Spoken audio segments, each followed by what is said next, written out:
Hi Sramana, how are you? Hi, I'm good. How are you? I'm also good, Sramana. Thanks for asking. So thank you for joining us today. Thank And I'd like welcome Instagram family. So my name is Vaibhav and I'm the host for today's session, powered by Shiksha Study Abroad.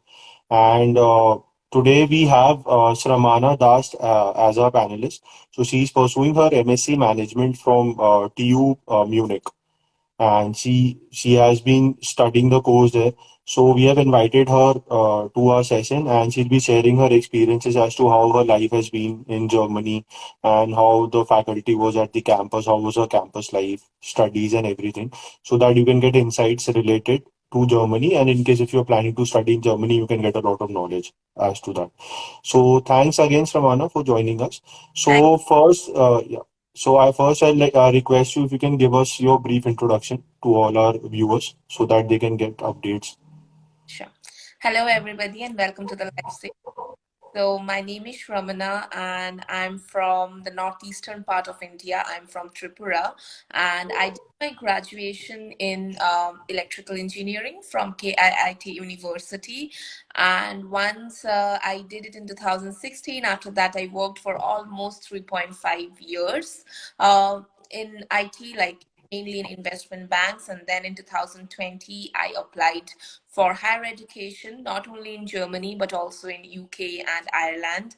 And in total, I got like among around 11 admits from various public universities. And from Technical University Munich, I got 4 admits. The last admit was Masters in Management. And as I already worked for 4 years, so I decided to go for management course. And this is the only course in Germany for management, which is free. So yeah, so that's how I came to Germany, and then I started working as a working student here, financial company, and right now I'm working as a business intelligence analyst in a logistic organization in Berlin.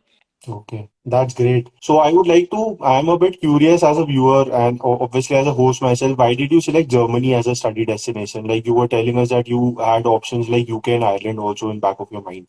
So why was Germany selected as the priority Okay. from your end? So the first thing is I did not choose US because it's quite costly. And then Mhm. I got to know in 2018 from my husband that in Germany the education is free, and if you have good grades, you have high chances to get there. So from there I got to know about Germany, and then when I researched the education system, the education quality of Germany is really top notch. So that's why I decided, because in the back of my mind I was very very sure that I don't want to spend like tons of money for my higher education, because I was working and getting paid well in India itself. So that's why my main agenda or my main preference was Germany. But I also chose UK and Ireland because the master's course in UK and Ireland are for 1 year. So if I don't get Germany, I always believe in a backup option. So Ireland and UK were always my backup option. But yeah, once I got here, and especially if it's TUM, then yeah, obviously that was my obvious decision to come here. But when I came here, I believe that is one of the best decision I had taken in my life, because the education over here, the exposure, the international exposure, the job opportunities are really, really great in Germany. Yeah. So, like you were sharing your experience that a lot of students are aware that higher education in Germany is free for international students, right? And even if you have to pay, just have to pay the administration charges. So that's a very good thing that you selected Germany. And apart from that, Sramana, since Germany has a lot of public universities which are very high ranked and they come under quite reputed universities. So did you go for any sort of prerequisite requirement examinations? Like did you go for any sort of GMAT or GRE? Like apart from that, did you have to learn German as a language as well? So what all were the things that you had to do before moving into Germany? So the first thing that I had to do was I had to give IELTS. And I did not have given GMAT or GRE anything, but my grade was good. Mhm. My grade was 8.5 in electrical engineering, and I also had work Okay. experience. So that all makes a strong profile for me. But I can understand from 2020 to 22, the competition really increases. So now, if you Mhm. want to apply for TUM special, then GRE or GMAT is mandatory. So if anybody is planning, Either you have to give GMAT for management courses or GRE for technical courses. But during my time, no, I did not have given. I only had given IELTS and German language. It's good to learn, but I had only had done A1 after coming to Germany. I did not feel the need to learn German here. But if you learn Okay. German, always a good, always beneficial to survive, to Mhm. stay in Germany. Yeah. Okay, that's it. So you started learning Germany once you were there. Yeah. You started learning German when you were back in Germany. Yeah. Okay, When I that's was quite good. when I am in Germany, Mhm. when I came here, that time is Uh-huh. Germany. Yeah. Okay. So, do you think it poses as a challenge when you are looking for part-time jobs or finally when you are looking for your full-time jobs? So, does it pose as a challenge, like if there's some lack of fluency in German as a language? So, does it create any sort of problem? So, would you suggest students planning to move to Germany to study for like or pursue their higher education to learn a bit of German Okay. initially? So for me, if you want to learn German, then learn German until B1. That's the official, like if you can speak fluently, the official version of German. For me, Mm-hmm. I was only doing A1 and my job Okay. was really bad. So, but I was very sure that I want English speaking jobs. So in Mm-hmm. Germany also the English speaking jobs are really, really increasing. I'm from technical domain and I had experience. These are some of the things that helps me to get a working student, to get a full-time job. My first job I got just in a month of coming to Germany, and none of my jobs need German. But if you are a Okay. fresher or if you are going for a core domain or if you don't have experience, then it's always good if you learn German. That will increase your horizon. That will always obviously give you an edge. But then that German Mhm. at least B1 or B2 level, you have to speak German. If you don't speak German, B1, B2, C1, C2, nothing gonna help you. So it's better I Oh, speak or don't learn German and waste time. so thanks for your suggestion. And apart from that, a lot of courses that are being taught in the German public universities are in German language itself. So your course is in English, right? Yeah, my course Okay. is all in English, but yeah, there are German taught programs, and you need at least B2 for that. hmm So do you have a lot of courses that are being taught in German, that are being taught in English? Because majority of them are being taught in German, as everybody is aware. So how many courses, as per you, are available in English? Like if you have So, any idea in your university. so in winter, more than 200 courses are available in Germany for English Mhm. taught, but the competition is Okay. quite high for English taught courses because everybody wants to go for that. German taught Mhm. are courses, but they're less than English taught courses. But obviously, Okay. it's really less because only Germans prefer to do that, or else, yeah, international people doesn't do that much. Mhm. Yeah, so that is the ratio you can talk about. But yeah, it's tough to study in German, being an international student for sure. That's quite great. Coming back to the fun part, so after taking your admission and everything, how was your experience related to your campus? Like how was your campus life and like how was the faculty? Were they friendly with the international students? So how was your experience in that thing? So I was those unfortunate students who came to Germany in COVID. So in Oh, all our right. times, we don't have that much of campus thing. But in Uh-huh. 2001, when I was in third semester, I started going to college, and colleges are super, super fun. Like the welcoming parties. There are like every weekend you will be having parties. You can just go with drinks, with food. Not like India, not at all. The professors are Mhm. not like putting any restrictions on you. If you want, you can do your class. There are lots of seminars, lots of events.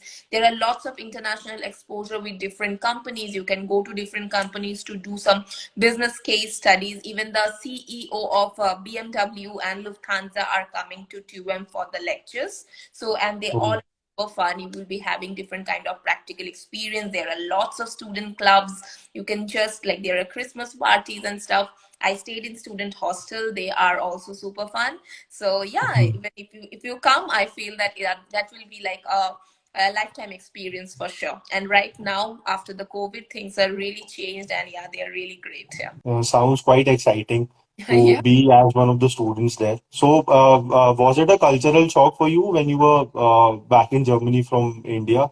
Because in India, the things are very different. and students are even forced by the faculty and teachers to attend the classes. There is some attendance, mandatory attendance that you have to do. Uh, So initially, did it take time for you to adjust, or like you were just very happy with everything that was coming your way? Yeah, so for me, maybe it would be a more a cultural shock if I directly go from bachelor's to master's. But as I was Hmm. very independent and stayed like and worked for like couple of years, I love that freedom of doing everything at my own pace. So much of a cultural shock for me for sure, but I was very happy to see the independence, the creative independence or the knowledge independence that the professors give to the students. They don't bound anything to the students to do. You can also complete your courses at your own pace, at your own time, and these are really great. Like, and yeah, this is what I liked. They are not shock, but they are definitely culturally pleasing to me. Cultural shock, if I would say, yeah, definitely, but they're very minor things that were cultural shock to me. That people really respect each other's time, each other's freedom, each other's personal belongings and personal time. So these are some of the things that are really cultural shock to me. The punctuality that they maintain, and the bureaucracy, the German bureaucracy, everything is there still with the letters. These are definitely shocks for me. But the student life was really good. It was culturally pleasing to me. I won't say it's a shock to me. Yeah. That's quite good. Good to hear that you had a great experience. So I hope all the students who have joined in today for this session are enjoying, and like you are having fun learning from Sramana's experiences. So I would request you to put in your queries in the comment section in case if you want to ask some sort of query, or if you have a question to Sramana that you want to clear out, you can put it in the comment section and we'll be taking up the question. So coming back to our discussion, Sramana. So how's the weather, basic weather? So, since you are from Northeast, so like comparatively in India, Northeast is a bit on the cooler side. It's not very hot. So like how is it as compared to India? Like did you like were you able to adjust quite easily, or did it take some time? So how was your experience? Time. It definitely takes some time because in winter it's quite cold here. Like it goes under minus. And as I was from Mhm. North, but I stayed like for like couple like it's been more than 6 years I was out of there, and I stayed in Pune and Lucknow. It's quite hot and summery there. But yeah, in Mhm. from October, November in Germany, it's quite cold. It's below negative, so it takes some time. You always have to layer your clothes. Like yeah, you need to be very prepared, and it's quite cold, but the summers are as usually it's very good and sunny and really nice. So but it will take some, like it's not a very big problem. You will love it, you will be adapted to it. That's totally fine. And how about the accommodation? You were sharing before in the session that you had opted for the university-based accommodation, right?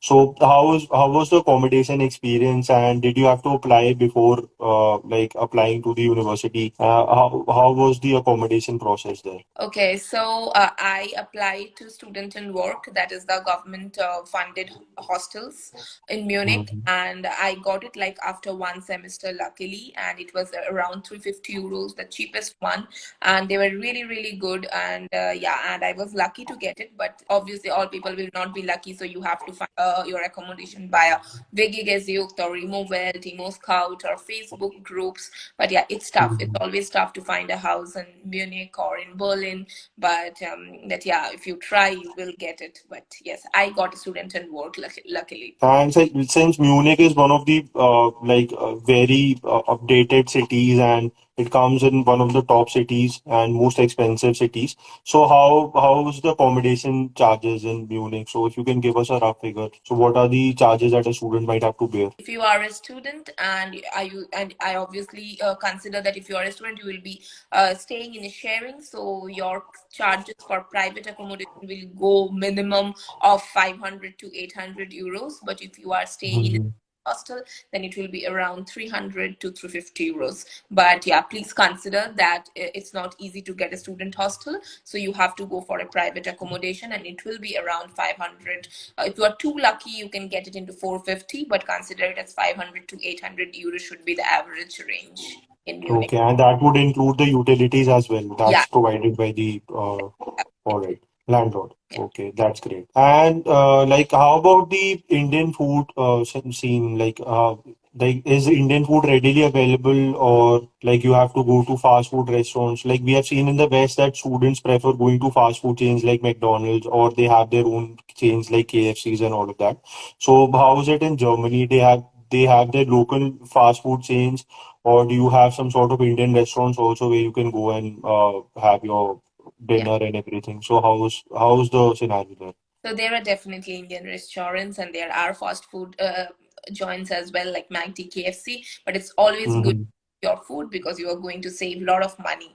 Because Indian restaurants are quite costly as a student, and if you go it like every weekend, you are going to run out of your pocket, and it's not that tasty as well. So I like a big advice to all the students who are planning to come abroad: learn cooking. It is gonna very helpful for you, and yeah, and here the food is very blunt, so I don't think the Indian students will love to eat in any fast food joints every day. So it's best to Mm-hmm. cook in home and eat it. Yeah.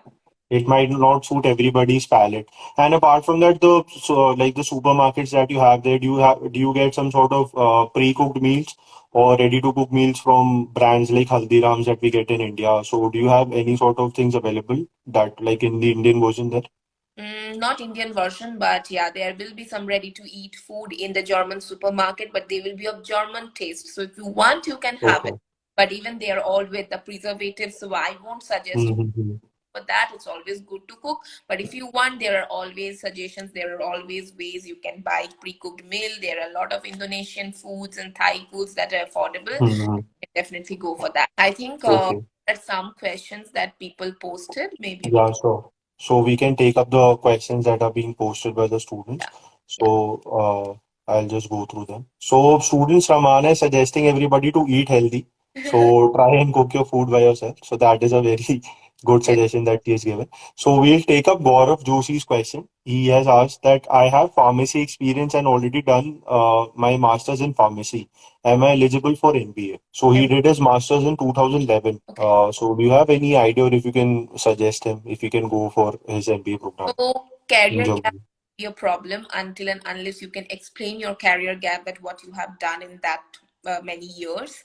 The thing is that when you are doing your bachelor's in pharmacy, you will not be eligible for MBA in public universities generally because you should have a comparable bachelor's degree, which is not pharmacy. So it's always good for you to go for anything related to pharmacy. Public, there are like I think health economics, health management, public health management, and this kind of things I think will you will be eligible for. But yeah, for private universities you are eligible for any, like it doesn't matter like from which course you are coming from, but from public they are really seeing like whether your bachelor's is comparable or not. Thanks, Ramana. And coming to the next question, we have from Harshit here.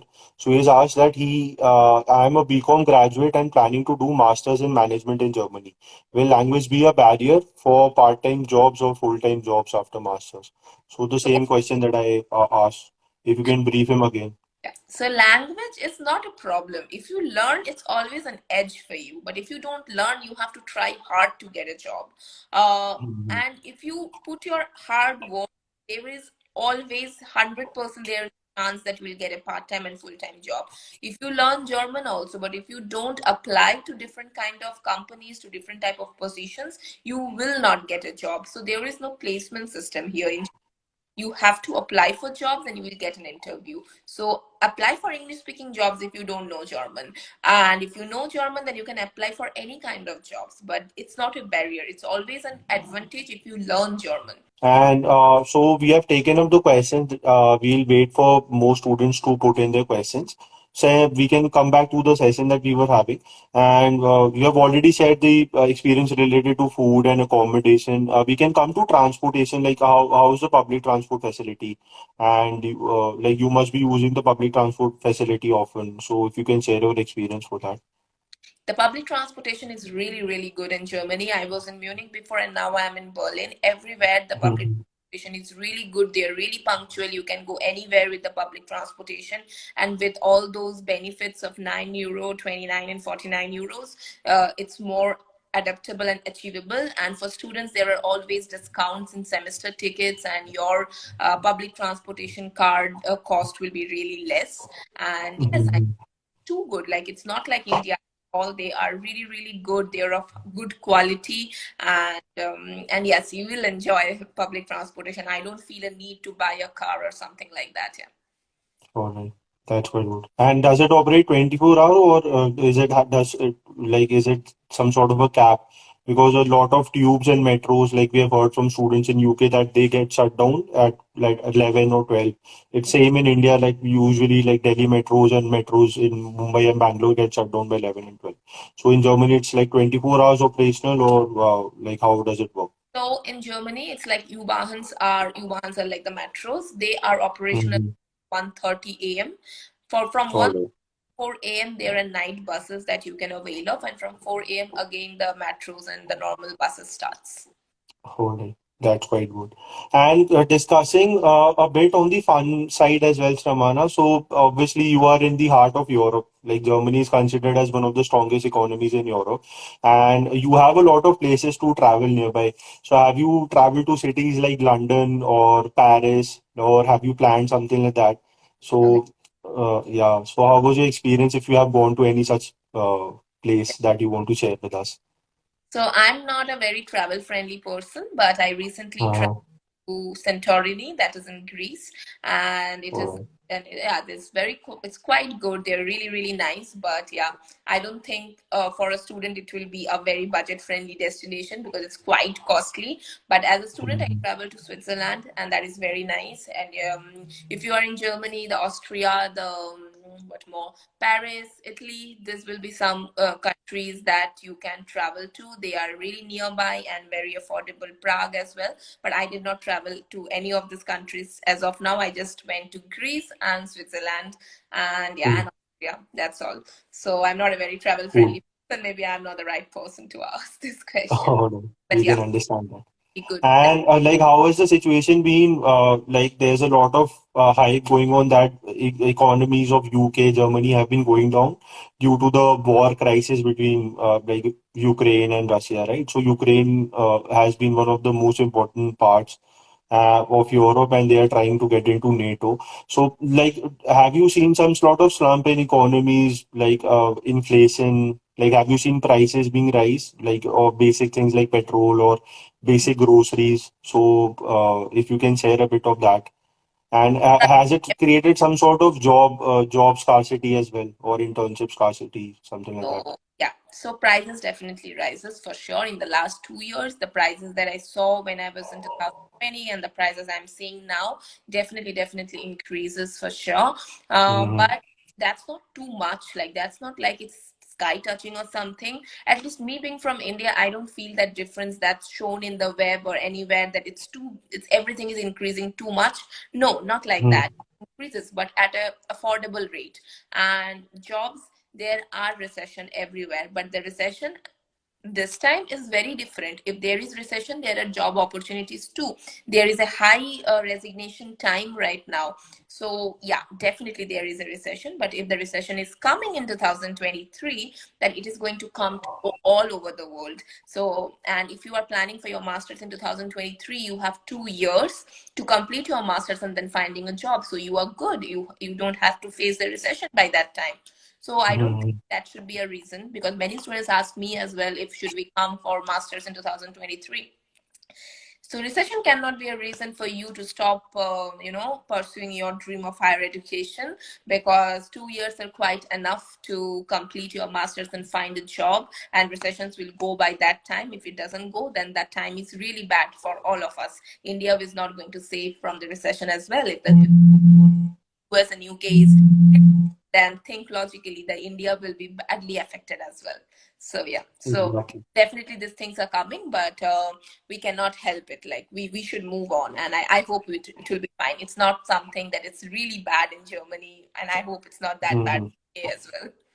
So gradually things will obviously improve because worldwide countries like India are also being suffering Yeah, because it's not even in Europe, but still a lot of countries who are not a part of European Union or they are apart from that, they are also have been suffering due to war crisis. yeah. Hopefully everything gets well soon. And like how is the the part from that, when you started and you planned for Germany, so there's a block account that you have to maintain. If you can guide students related to how much amount that the student needs to keep for the block account, and how much fees like you have to pay for the program fees that you had to pay, and did you get any sort of remuneration or scholarship on that also? Mhm. So basically, for me, the blocked account amount that time was 10,000 euros. So it was around 10 lakhs or 11 lakhs that I had to Hmm. block. And I have to show it to the visa officer that I have this amount in my bank. So when you will come to Germany, every month for a year, you will get 800 euros for your sustenance from that blocked amount. So that is the concept of blocked account. And Hmm. my administration fee was 150 euro, which is around 10 to 12,000 INR. Every semester, every 6 months, I had to pay. I didn't get any scholarship or something, or like I did Hmm. not write as well. But I was working from. I came to Germany in March. I was working as a working student in from April, and I was earning around 1.5 lakhs INR per month. So that was actually covering all my expenses, my study cost, and everything, and I could save a bit also. So yeah, so that's my. So I did not have to touch my blocked account amount as well. All right, that's cool. So if you compare it with countries like UK and Ireland, which are also part of Europe, this is still on bit on the student-friendly side, right? Yeah, A yeah, student much just affordable. have to maintain, yeah, much affordable, just have to take care regarding the block amount, and after that you can pursue your studies quite easily there. So that's quite cool. And how's the Indian student community there? And like, how often do you meet Indians? Do you have students from India, different parts of India, studying in your batch or in your university? So, how was your experience with that? So there are a lot of Indians in TUM, especially in my batch. There are lots, and yeah, there Uh-huh. different Indian communities in Munich and even in Berlin as well, in Frankfurt. But obviously, larger cities have more communities. But if you are going to a smaller city, your community will be less. But it's not required that Mhm. you have an Indian community. You can be friend with the people from other countries as well. I stayed with 5 people from 5 different countries, and they were my really good friends that time. So yeah, so Mhm. sorry, if you don't have an Indian community, it's fine. You will be fine. We'll be getting friends. All right. And that also adds up to your exposure. Obviously, having friends from different sort of or different parts of world will get you a lot of exposure and you learn new things from Definitely. new backgrounds, right? So that is also quite great. And like how's like you have been a long time in Germany now. So how has your experience been? How like are the local German people friendly with international students? Or you have had such sort of incidents where you were not very like feeling secure. So if you can share some sort of experience like that, Yeah. so like meeting and greeting the German people, local German people every day, and do they understand English that easily, or you have to converse in German? So it depends. If a person is a bit old, then maybe he Mhm. doesn't understand German. But generally, young people, everybody understands German. And personally, I did not face any situation where I feel insecure or where I feel unsafe in Germany. Even at night, the Germany is really, really safe, especially Munich or Berlin. They're really safe. And it depends. Like I cannot generalize that Germans are rude or Germans doesn't greet. No, I find Germans really sweet. There are a lot of German friends who really helped me a lot in the initial days of Germany. But yes, obviously there are some instances with many of my friends where they are not that welcoming. But it can happen Mhm. everybody to anybody. So we cannot generalize that, yeah, Germans will be Mhm. like this. But I find Germans really sweet and helpful. All right, They are very that's strict. quite good. Yeah. Yeah, great, great. And apart from that, like, have you done some part-time jobs as well when you were pursuing your course? And how was your experience? And what's the pay, average pay that a student can earn when they are pursuing their part-time jobs? Yeah. So And that what sort of jobs are there? Yeah. also here the part-time job is called as working student if you're working part-time in a company. So Huh. yes, I started working initially from the very first month of coming to Germany as an IT administrator in a financial company, and I was earning around 1.5 lakhs per month. It was like around 17 euro per hour basis, and I'm Mhm. allowed to work like 20 hours per week. And yes, and yeah, and I worked for like all the whole 2 years. But from third semester only, I got my full-time job. So from the third semester, I was working full-time and studying full-time as well. All right, that's quite cool. And how was your experience with the full-time jobs? Like, obviously, you said that you have started working as full-time professional now. So, what's the average package that a student can get? If you can give us a brief idea related to the packages, the annual package a student can source. So it depends on company to company or role to role, the skills, and a lot of factors. But if Uh-huh. I say for a master's student, the minimum salary should not be less than 50,000 euros, and it can go as high as 75 or 80,000 euros as well. But it depends. Mhm. Depends on your experience, it depends on your skills, it depends on the positions, and also on the company budget. So it depends on a lot of factors, but this can be the average. You can always consider 50,000 euros is a good salary for a master's student. Yeah. All right. That's quite good. And like, do you have some sort of placement support being provided by the university? How do you look for part-time jobs and full-time jobs? So what's the process there? So in Because in India, placement support is being provided by the university, right? So how is it in Germany? So in Germany, there were no placement supports that were provided by any company, any university. But obviously, there Oh. are some job fairs and job meetups and different type of company collaborations where the companies will come to the universities and they will talk about their company, their products, and you can obviously have some conversation with them, and you can always show your profile. That is how you can gather an interview. But what we do is the best that everybody do is that update your LinkedIn, apply to all the job positions that are available in LinkedIn, and you will get interview call. That is how I got my part-time job, and from the part-time job Mhm. in the same company, I got a full-time job as well. All right. So you're suggesting to keep the LinkedIn game Yeah, on the stronger side and keep network in job fairs and everything. definitely. Okay, that's quite cool. And apart from that, what are the sectors that are very hot in Germany right now? Like, we know that automobile is one of the sector that is on a very like growth, like it's on the going towards the growth graph, right? So it's going on the higher side. Apart from automobile, any other sector that you suggest students who are looking at like coming to Germany and they are from that particular field, they can come to Germany. So I think IT is a very demanding field, I think, all over the world. But in Germany, Hmm. as there are lots of positions open for developers, for Scrum Masters, for testing, for support, for production support, for identity and access management. There are lots of positions. So if you are planning to come for computer science or data science, business analytics, you can definitely come for. If you are planning for management, there are various roles for project management, product development, and product owner. So you can definitely go for that. There are lots of research options for sustainability and renewable energy related courses. So if you are planning for Mhm. research, or you want to ask for the positions for the research, so definitely these are some of the courses you can avail as well.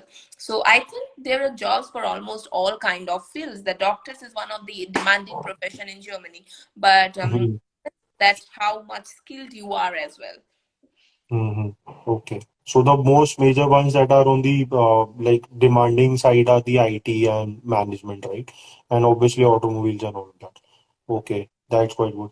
And how are the healthcare facilities back in Germany? So are students and once a student applies to a university, are they given pre sort of student insurance and like if you know a bit about the healthcare there? I The healthcare in Germany is one of the world's best healthcare because I Uh, personally face it. So the health care here is almost free. As a student, you have to pay like 100 euros per month for healthcare, mhm. and your whole healthcare will be totally free. Like I came to Germany, and within the 7 days, I was suffered from typhoid, and not only for one time, two times, and there hospital, and I was admitted for 1 month in hospital. The charges are heavy and crazy, but it's all are covered in your health insurance, and you just have to pay some minimal charges of, I think, 80 euros for your, like, for the admission, the copay charge, all. And you have to register yourself as a house doctor, so whenever you have any problem, you have to go to the house doctor first. The ambulance service here is quite fast. So I Hmm. think overall, the healthcare system here is really, really good. That's quite great. Because when COVID had hit, you must have seen in the news that in Europe, Germany was one of the most hit countries, right? In the number of cases, Spain, Germany, UK. So I guess since you have had an experience with healthcare, you have seen it by your eyes. So your inputs would be helpful to the students. And since you are a working professional, like in India, that a working professional needs to fill up the ITR, right? They have to give up income tax return, and there's a certain rate being fixed by the government that they have to pay. So how is it in Germany? So what's the percentage that a person has to pay, a working professional has to pay as taxes? In Germany, actually, it depends. There are 4 or 5 tax slabs in which you have to fix. Like if you are part time, you will be in tax 6. If you are working, I think if your earning is above a particular range, it will be tax 1. If you and your spouse are having same salary, then it will be like tax 4. If you are only working, it will be tax 3. So this will be like, Mm-hmm. you have to, like, it will be like almost 40 to 42% deduction of tax from your salary, which will cover your insurance, your health insurance, your social security, your unemployability insurance, your pension insurance, and everything. So yeah, so the taxes here is quite huge, and it will be deducted automatically from your salary. If you want, you can obviously claim an ITR, income tax return, but I have not done it yet. Oh, all right. And like, have you done some sort of investments as well? Like, if you can give some sort of investment ideas to the students, because obviously you've started earning. So back in India, the most traditional ones, obviously, you would also be aware of are like FDs, fixed deposits, that our parents obviously suggest us to put money in. But how is it in Germany? Like, do you put in some sort of money in like shares or the share markets? Or if you can give some suggestions regarding investments to the students or working professionals who are looking at Germany. Yeah, so it's always good to have some savings in your bank. First thing, emergency fund if it's necessary. Second, you can obviously invest in mutual funds, even in Germany, also in India itself. But like for, Hmm.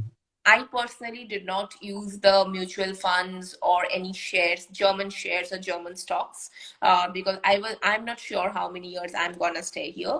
But yeah, I always invested in mutual funds before study, after study, every time I invested there. Hmm. And I always keep an emergency fund. Some of the savings should go on your FD as well. They are safest. And yeah, and you always, if you are good at predictions, then you can also maybe invest a bit amount of your money in cryptos and in shares as well. But I'm not the one Hmm. doing this. I'm mostly into the mutual funds and the FDs and real estates and stuff. I believe in Hmm. this thing. So I'm not a person who can give you some financial advice. All right, but still you gave quite a like you gave quite relatable knowledge because everybody is aware of FDs and mutual funds and everything.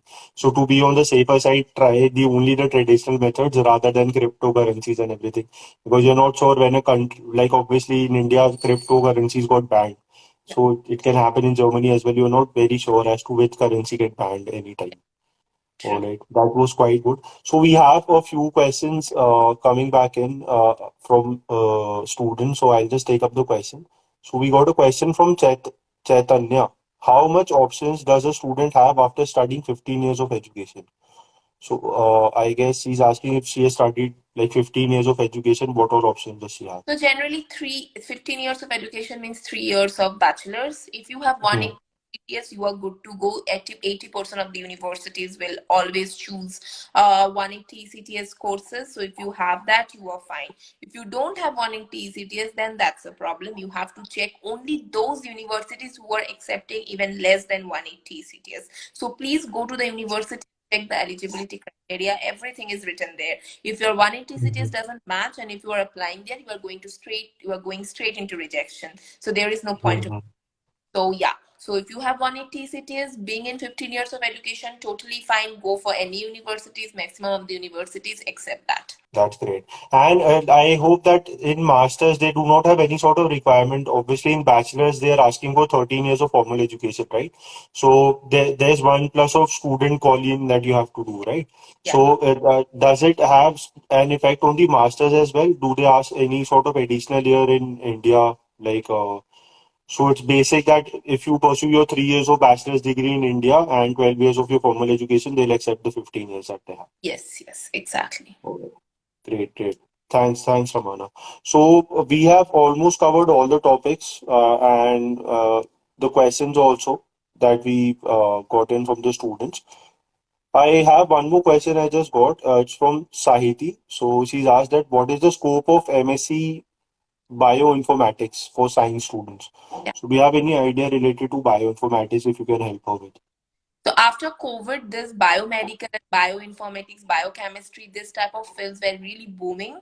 First thing, second, so there are two ways in which you can go. One is academia and one is job. So you can go for job related courses as well, but maybe there will be less job as compared to IT field or automobile field. But still, there are job positions, and if you know German, you will be always have an edge. But there are lots and lots of research opportunities in biomedical, bioinformatics field as well. So you can definitely try for that. And one question just we received from Gaurav Joshi. So he's asked, like he has done his master's in pharmacy in All 2011. section. Yeah. So is he eligible for MBA without IELTS? No, mostly no. But if you are want to go for private, you can. So what's the IELTS that you had to go for? Is it 6.5, the minimum score that you had to Score get? is six, but it's always good if you get 6.5. You will be in the safe side. Mhm. Except 6.5 and not 6. All right, that's quite cool. Thanks. And we have covered, like I was sharing earlier, we have covered almost all the topics and we have covered the questions that we received from the students. So I'd like to end the session with a thanks note from our end. So thanks a lot, Sramana, for joining us today and taking out your valuable time for us. And I'll request all the students as well to follow us on Instagram and YouTube, and you can follow Sramana as well. You can follow her Instagram ID to get updates. She posts regular reels and information related to TU Munich and other processes in Germany. So you can be updated directly from her as well, from her Instagram feed. So you Thank, can follow us for more updates. yeah. So thanks a lot, everyone, for joining in for today's session. Any Thank, last notes, thank, Ramana, from your end? thank you. Bye bye. See you. Take Bye care. bye. See you. Thank you, Samana. Have a great day. Don't forget to like, share, and subscribe to our YouTube channel.